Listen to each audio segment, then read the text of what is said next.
जरा सोचिए, अगर कोई आपसे पूछे कि आपकी सबसे बड़ी समस्या क्या है, तो ज्यादातर लोग कहेंगे चिंता। कभी पैसों की चिंता, कभी सेहत की, कभी रिश्तों की, कभी भविष्य की। डेल कार्नेगी कहते हैं, हमारी जिंदगी का आधा दुख चिंता के कारण है, और अगर हमें चिंता पर काबू पा लेना आ जाए तो हमारी खुशी, सफलता और स्वास्थ्य तीनों कई गुना बढ़ सकते हैं। नमस्कार, स्वागत है आपका द रीडिंग नूक पर। How to stop worrying and start living, Dale Carnegie. उनकी किताब का पहला खंड है चिंता के मूलभूत तथ्य जो आपको पता होने चाहिए। मतलब अगर हमें चिंता को हराना है तो पहले उसका स्वभाव समझना होगा। इस खंड में कार्नेगी हमें 3 सबसे अहम बातें सिखाते हैं। पहला, वर्तमान में एक एक दिन जिए। दूसरा, चिंताजनक स्थितियों को सुलझाने का जादुई फॉर्मूला। तीसरा, चिंता आपका क्या बिगाड़ सकती है। आइए इन्हें विस्तार से समझते हैं। भाग 1, आज में जीना सीखें। क्या यह संभव है कि किसी पुस्तक में पढ़े गए 21 शब्द किसी की जिंदगी में बदलाव ला सके और उसे चिंता से दूर कर सके? जी हाँ, विलियम ऑसलर की कहानी कुछ इसी प्रकार है। आइए जानते हैं। 1871 के एक medical student Montreal general hospital में थे और उसे यह चिंता सता रही थी कि वह परीक्षा में पास हो पाएगा या नहीं, और अगर वह पास हो भी गया तो क्या करेगा, कहाँ जाएगा, अपने डॉक्टरी की प्रैक्टिस कैसे शुरू करेगा और अपनी आजीविका कैसे चलाएगा। 1871 में इस युवक ने 21 शब्द पढ़े थे जिनकी मदद से वह अपनी पीढ़ी का सबसे प्रसिद्ध डॉक्टर बन गया। उन्होंने विश्व प्रसिद्ध John Hopkins school of medicine शुरू किया। उन्हें इंग्लैंड के सम्राट ने नाइट की उपाधि प्रदान की। उनकी मौत के बाद उनके जीवन की कहानी बयां करने के लिए 1466 पृष्ठों के 2 बड़े खंडों की आवश्यकता पड़ी। उनका नाम था सर विलियम ऑसलर। थॉमस कार्लियर द्वारा लिखे 21 शब्द जिसे उन्हें चिंता मुक्त जीवन जीने में मदद मिली। आइए जानते हैं। हमारा काम यह देखना नहीं है कि दूर धुंधले में क्या दिखता है, बल्कि वह करना है जो हमारे सामने है। एक बार फिर से, हमारा काम यह देखना नहीं है कि दूर धुंधले में क्या दिखता है, बल्कि वह करना है जो हमारे सामने है। सर विलियम ऑसलर का मानना था कि उनका दिमाग बहुत ही औसत दर्जे का है। तो फिर उनकी सफलता का राज क्या था? उन्होंने बताया कि वे डे टाइट कंपार्टमेंट यानी एक एक दिन वर्तमान में जीते थे। आइए अब समझते हैं इस बात से उनका क्या मतलब था। सर विलियम ऑसलर एक बड़े समुद्री जहाज में अटलांटिक पार कर रहे थे। डॉक्टर ऑसलर ने विद्यार्थियों को बताया, आप सब इस बड़े जहाज से अधिक अद्भुत रचना है और इससे भी अधिक लंबी यात्रा पर जा रहे हैं। मेरा आग्रह है कि आप इस मशीन को नियंत्रित करना सीख लें और यह जान ले कि डे टाइट कंपार्टमेंट में रहना है सुरक्षित यात्रा करने का सबसे अच्छा तरीका है। हर पल को जिए और देखिए कि आपकी जहाज की दीवार काम तो कर रही है। एक बटन दबाइए और अपने जीवन के हर स्तर पर सुनिए कि लोहे के दरवाजे आपके अतीत का दरवाजा बंद कर रहे हैं, जिसमें मरे हुए कल दफन है। दूसरा बटन दबाएं और लोहे के दरवाजे से भविष्य को बंद कर दीजिए, जिसमें वह कल है और जो अभी पैदा नहीं हुए हैं। आप आज के बाद हर तरह से सुरक्षित कर दीजिए। अतीत का दरवाजा बंद कर दीजिए और मुर्दों के लिए मुर्दे दफनाने दीजिए। गुजरे हुए कल का दरवाजा बंद कर दीजिए, क्योंकि इस रास्ते पर चलकर मूर्ख लोग मौत के मुंह में समा गए हैं और आने वाले कल के बोझ को अगर गुजरे हुए कल के बोझ के साथ आज के दिन उठाया जाए तो शक्तिशाली से शक्तिशाली आत्मा भी लड़खड़ा जाएगी। भविष्य को भी अतीत की ही तरह कसकर बंद कर दीजिए। आपका भविष्य आज है, कल कभी नहीं आएगा। डॉक्टर ऑसलर ने विद्यार्थियों से आग्रह किया कि वह ईसा मसीह की इस प्रार्थना से अपने दिन शुरू करें, हमें आज का भोजन प्रदान करें। अगर इसे हम संक्षिप्त में कहें तो कार्नेगी कहते हैं हमें डे टाइट कंपार्टमेंट में जीना चाहिए, मतलब भूतकाल की गलतियों का दरवाजा बंद, भविष्य की चिंता का दरवाजा भी बंद और जीना सिर्फ आज पर।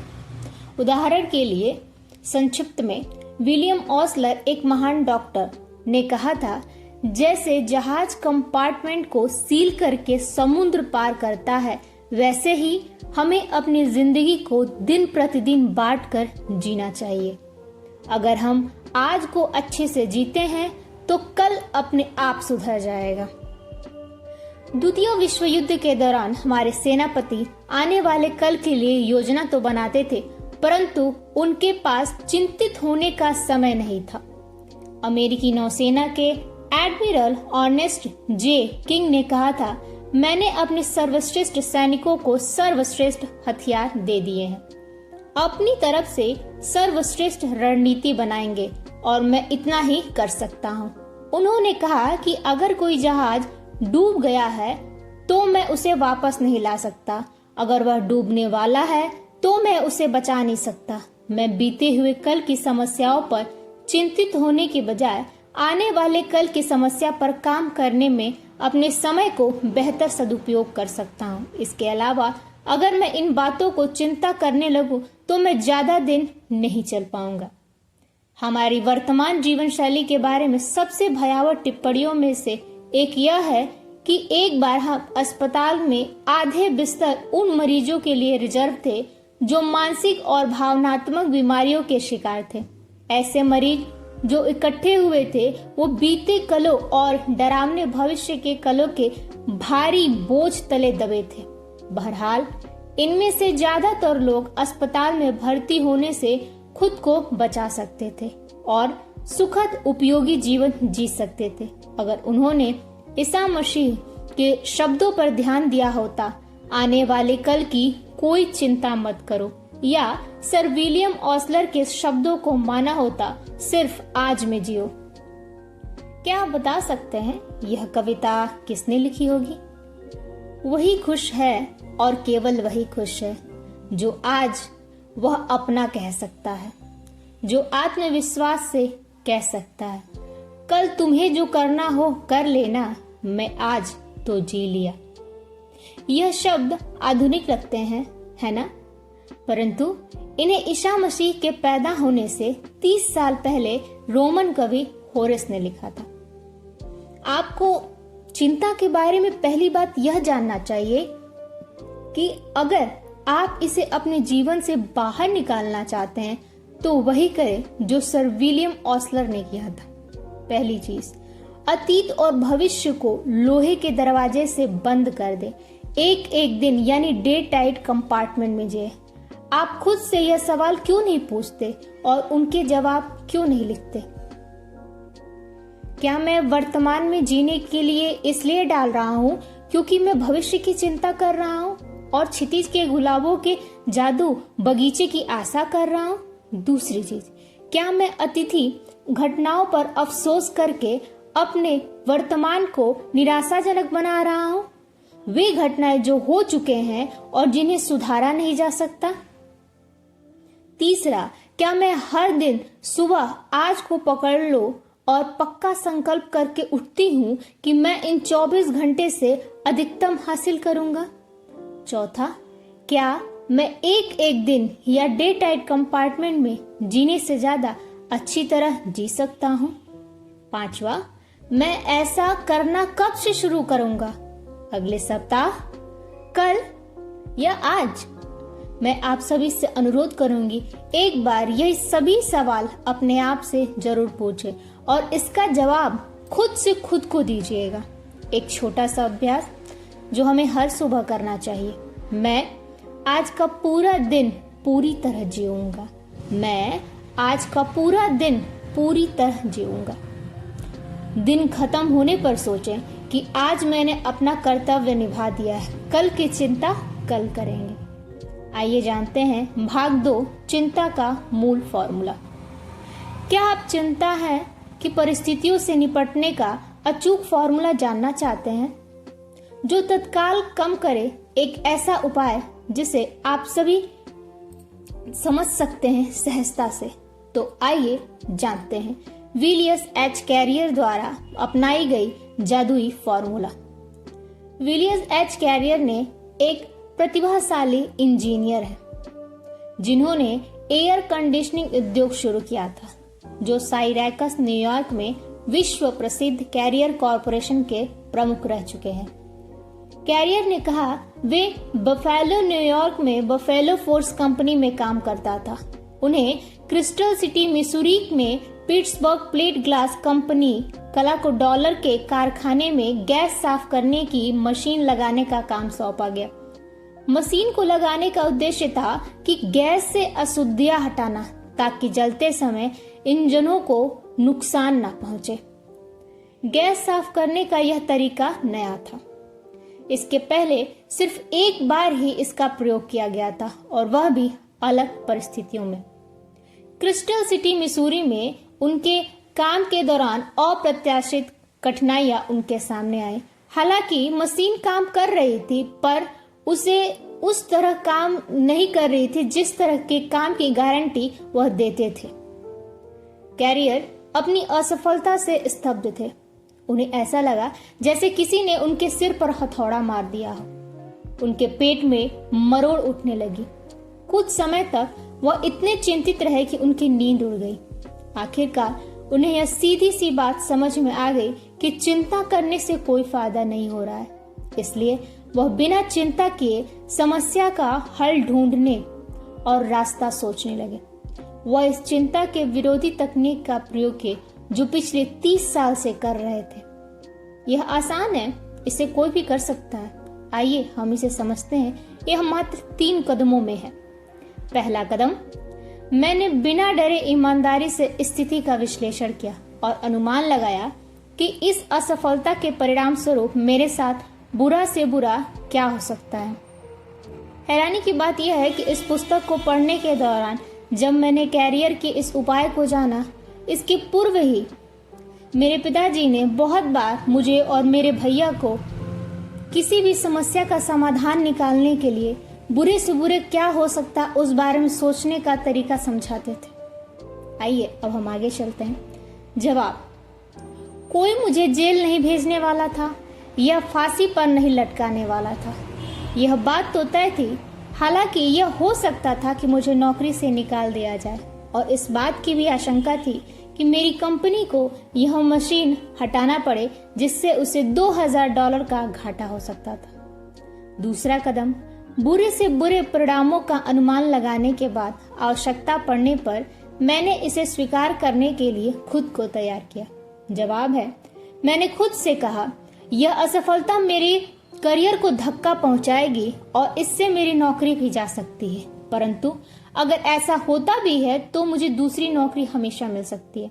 स्थितियां और भी बुरी हो सकती थी, और जहां तक मेरी कंपनी का सवाल था तो सब जानते थे कि हम गैस साफ करने की एक नई तकनीक पर प्रयोग कर रहे थे, और अगर इस प्रयोग में $2000 का खर्च आता है तो कंपनी इसे सहन कर सकती है। कंपनी इस रिसर्च के खाते में डाल सकती है, क्योंकि यह एक प्रयोग था। बुरी से बुरी स्थिति का अनुमान लगाने और आवश्यकता पड़ने पर इसे स्वीकार करने के बाद एक बहुत महत्वपूर्ण बात हुई। मैं तत्काल शांत हो गया, और काफी दिनों के बाद मैंने पहली बार राहत की सांस ली। तीसरा कदम, इसके बाद मैंने अपना पूरा समय और पूरी ऊर्जा शांति के साथ इस काम में लगा कि उन बुरे से बुरे परिणामों को कैसे सुधारा जा सकता है, जिन्हें मैंने पहले ही मानसिक रूप से स्वीकार कर लिया था। मैं अब ऐसे तरीके सोचना शुरू कर दिया था जिससे हम $2000 के घाटे को कम कर सके। मैंने कई परीक्षण किया और अंत में मैं इस नतीजे पर पहुंचा कि अगर हम एक अतिरिक्त यंत्र खरीदने में $5000 और खर्च कर दे तो हमारी समस्या सुलझ जाएगी, और हमने ऐसा ही किया, जिससे कंपनी को फायदा हुआ। कैरियर कहते हैं कि अगर मैं चिंता करता रहता तो शायद यह कभी नहीं कर पाता, क्योंकि चिंता के साथ बहुत बुरी बात यह है कि यह हमारी एकाग्रता की शक्ति को खत्म कर देती है। जब हम चिंता करते हैं तो हमारा दिमाग यहाँ से बाहर तरफ भटकता रहता है तथा हम निर्णय लेने की शक्ति खो देते हैं। आइए अब हम इसे संक्षिप्त में समझते हैं। कार्नेगी हमें एक सरल लेकिन शक्तिशाली फॉर्मूला देते हैं जो चिंता के हर मामले में लागू हो सकता है। यह फॉर्मूला 3 स्टेप्स में है। पहला, स्थिति का सही विश्लेषण करो, यानी सबसे बुरा क्या हो सकता है उसे साफ साफ पहचानो। दूसरा, सबसे बुरे परिणाम को स्वीकार करो, यानी मान लो कि अगर वही हुआ तो भी मैं इसे सहन कर लूंगा। तीसरा, फिर सुधार करने में जुट जाओ, यानी अब कोशिश करो कि उस सबसे बुरे परिणाम को कैसे रोका या कम किया जा सकता है। इससे हम यह सीख पाते हैं कि जब हम सबसे बुरा स्वीकार कर लेते हैं तब चिंता आधी खत्म हो जाती है। अप्लाइड साइकोलॉजी के पितामह प्रोफेसर विलियम जेम्स का मानना था, जो हो गया है उसे स्वीकार कर लो, जो हो गया है उसे स्वीकार कर लो, क्योंकि जो हो चुकी घटनाओं को स्वीकार कर लेता है वह किसी दुर्भाग्य के परिणामों से उबरकर पहला कदम है। लिन यूटिंग भी इसी तरह की बात कहते हैं। लिन यूटिंग ने की लोकप्रिय पुस्तक द इम्पोर्टेंस ऑफ लिविंग में बताया गया है कि मन की सच्ची शांति बुरे से बुरे को स्वीकार करने से आते हैं। अब जरा सोचिए, अगर डॉक्टर किसी को कह दे कि अगर आपके पास जीने के लिए सिर्फ कुछ दिन बचे हैं तो हम क्या करेंगे? ज्यादातर लोग डर और चिंता में घिर जाएंगे। लेकिन एक इंसान था, अर्ल पी हैनी, जिसे डॉक्टरों ने मौत का फरमान सुना दिया था। उसने जो किया वो इतना अनोखा और अद्भुत था कि आज भी हमें चिंता और डर से लड़ने की प्रेरणा देता है। अर्ल पी हैनी बताते हैं कि 20वीं के दशक में वह इतना चिंतित रहते थे कि उनके अमाशय की परत में अल्सर होने लगे। एक रात में भयानक रक्तस्राव होने लगा। उनके तत्काल अस्पताल पहुंचाया गया, जो नॉर्थ वेस्टर्न यूनिवर्सिटी का शिकागो की स्कूल ऑफ मेडिसिन से जुड़ा था। उनका वजन 175 पाउंड से कम होकर 90 पाउंड रह गया। वह इतना बीमार हो गए थे कि डॉक्टर ने उन्हें चेतावनी दी कि आप अपना हाथ भी ना उठाओ। एक प्रख्यात अवसर विशेषज्ञ सहित 3 डॉक्टरों ने कहा कि उनकी बीमारी लाइलाज है। वह दबाव के दम पर जिंदा है और हर घंटे दिए जाने वाले 1 चम्मच आधे दूध और आधी क्रीम पर।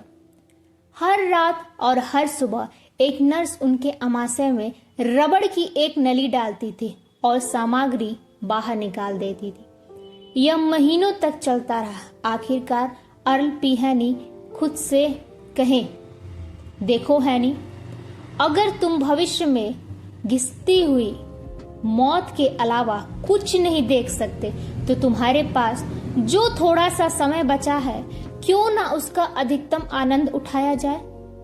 तुम्हारी हसरत थी कि मरने से पहले दुनिया की सैर करोगे, इसलिए अगर तुम्हें यह सैर करना है तो इसे अभी करना होगा। जब उन्होंने डॉक्टरों को बताया कि मैं दुनिया की सैर करने जा रहा हूं और 2 दिन में 2 बार अपने से खुद अपने अमाशय को पंप करने जा रहा हूं, तो वह चौंक गए।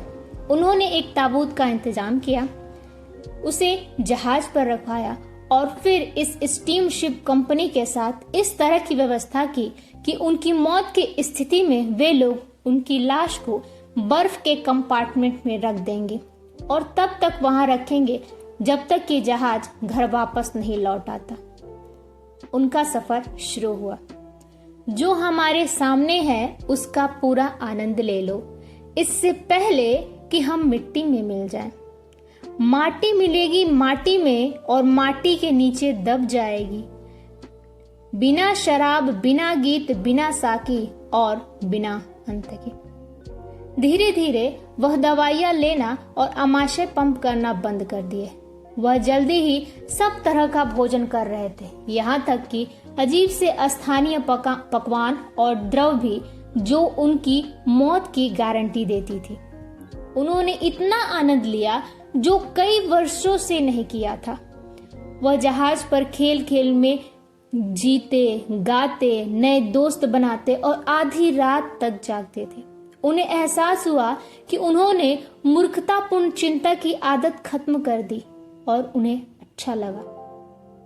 अमेरिका लौटने पर तो उनका वजन 90 पाउंड बढ़ चुका था और वह लगभग भूल चुके थे कि उनके आमाशय में कभी अल्सर भी थे।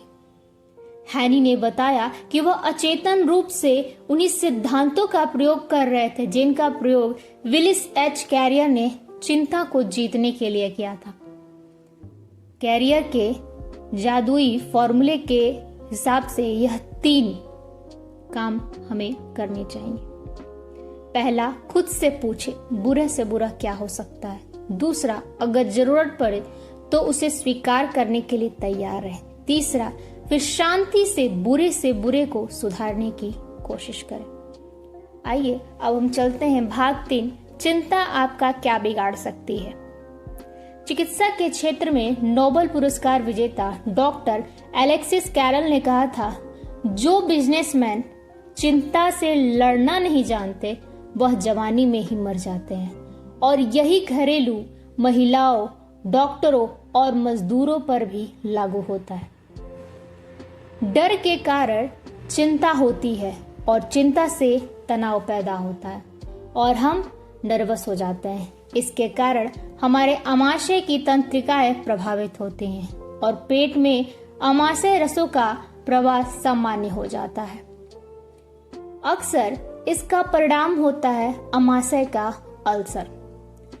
नर्वस स्टमक ट्रबल पुस्तक के लेखक डॉक्टर जोसेफ एफ मॉन्टेग्यू कहते हैं, आप क्या खाते हैं आपको उससे आमाशय का अल्सर नहीं होता है। अल्सर तो आपको उस चीज से होता है जो आपको खाए जा रही है। मेयो क्लिनिक ने पेट की बीमारियों से पीड़ित 15,000 लोगों पर अध्ययन किया। इस अध्ययन में यह पता चला कि 80% लोगों की पेट की बीमारियों के पीछे कोई शारीरिक कारण नहीं था। डर, चिंता, नफरत, स्वार्थ और दुनिया की हकीकत के साथ तालमेल ना बैठ पाने के कारण उन्हें पेट की बीमारियां हो गई, जिनमें अल्सर भी शामिल था। पेट का अल्सर हमारी जान ले सकता है। Stop worrying and get well पुस्तक के कुछ अध्याय की पंक्तियां इस प्रकार हैं। चिंता आपके हृदय के साथ क्या करती है। चिंता से हाई ब्लड प्रेशर होता है, चिंता से गठिया हो सकता है। अपने पेट को सही रखने के लिए चिंता कम करें। किस तरह चिंता से सर्दी हो सकती है। चिंता और थायराइड की बीमारियां, चिंता डायबिटीज का मरीज बनाती है। सुनकर काफी हैरानी होती है कि चिंता की वजह से दांत भी खराब हो सकते हैं। आइए जानते हैं, डॉक्टर विलियम आई.एल. मैकगानिगल ने अमेरिकी डेंटल एसोसिएशन के सामने एक संबोधन में कहा था कि चिंता, डर और लगातार कचोटने जैसी दुखद भावनाओं सिर्फ शरीर का कैल्शियम संतुलन बिगाड़ सकता है और दांतों का क्षय हो सकता है। डॉक्टर मैकानिगल ने अपने एक मरीज के बारे में बताया जिसके दांत पूरी तरह से सही थे, परंतु अपनी पत्नी की अचानक बीमारी के कारण वह चिंता करने लगा। 3 सप्ताह तक वह अस्पताल में रही और इस दौरान उसके पति के दांतों में 9 कैविटी हो गई और यह कैविटी चिंता के वजह से हुई थी। एक बार विलियम जेम्स ने कहा था कि ईश्वर हमारे पापों को माफ कर सकता है, परंतु नर्वस सिस्टम कभी साफ नहीं करता है। जब क्रूर चीनी सैनिक अपने कैदियों को टॉर्चर करना चाहते हैं तो वह कैदियों के हाथ और पैर बांधकर उन्हें पानी की एक थैली के नीचे रख देते हैं जो लगातार टपकती रहती है। दिन रात सर पर लगातार टपकती यह पानी के मंदे हथौड़े की तरह आवाज की तरह बन जाती है और इंसान को पागल कर सकती है। टॉर्चर का यही तरीका स्पेनिश इंक्विजिशन और हिटलर के जर्मन कंसंट्रेशन कैंप में भी इस्तेमाल किया जाता था। चिंता पानी की लगातार टप टप टप की तरह, और चिंता की लगातार टप टप से इंसान अक्सर पागल हो सकता है और आत्महत्या भी कर सकता है। क्या आप जीवन से प्रेम करते हैं? क्या आप लंबा जीवन जीना चाहते हैं और अच्छे स्वास्थ्य का भी आनंद लेना चाहते हैं? तो यह रहा वह तरीका जिसके द्वारा आप ऐसा कर सकते हैं। मैं एक बार फिर से डॉक्टर एलेक्सिस कैरल के शब्दों में दोहराना चाहूंगी। जो लोग आधुनिक शहर के कोलाहल के बीच अपने अंदर मन की शांति बनाए रखते हैं, वह नर्वस बीमारियों से बचे हुए। कार्नेगी बताते हैं कि चिंता सिर्फ मन को ही नहीं, शरीर को भी बर्बाद करती है। यह दिल की बीमारियों का कारण बन सकती है। पेट खराब, अल्सर, ब्लड प्रेशर जैसी समस्याएं चिंता से जुड़ी हैं। हमारी ऊर्जा, नींद और क्रिएटिविटी सब घट जाती है। एक छोटी सी कहानी। एक व्यक्ति लगातार इस चिंता में जीता रहा कि वह असफल हो जाएगा। धीरे धीरे उसकी नींद उड़ गई, पेट की समस्या हुई और काम बिगड़ने लगा। फिर उसने कार्नेगी का फॉर्मूला अपनाया और सीखा, आज का काम करो, चिंता कल की मत करो। धीरे धीरे उसका स्वास्थ्य और काम दोनों सुधर गए। कार्नेगी का यह पहला खंड हमें सिखाता है कि चिंता को हराने के लिए हमें आज में जीना होगा। चिंता से निपटने के लिए फॉर्मूला अपनाना होगा और सबसे बुरा स्वीकार करो और सुधार पर लग जाओ। समझना होगा कि चिंता का असर सिर्फ दिमाग पर नहीं, शरीर पर भी होता है। याद रखना है, कल की चिंता आज की शांति को नष्ट करती है। इसलिए आज जियो, आज काम करो, आज खुश रहो। अगर आप यह सिद्धांत अपनाते हैं तो आपकी जिंदगी बदल सकती है। अगर आपको यह विस्तृत सारांश अच्छा लगा हो तो हमारे चैनल द रीडिंग नूक को जरूर लाइक, शेयर और सब्सक्राइब कीजिए। कमेंट करके अपना अनुभव साझा करें। द रीडिंग नूक, जहां किताबें बोलती हैं और जिंदगी बदलती है। मिलते हैं अगले वीडियो में। धन्यवाद।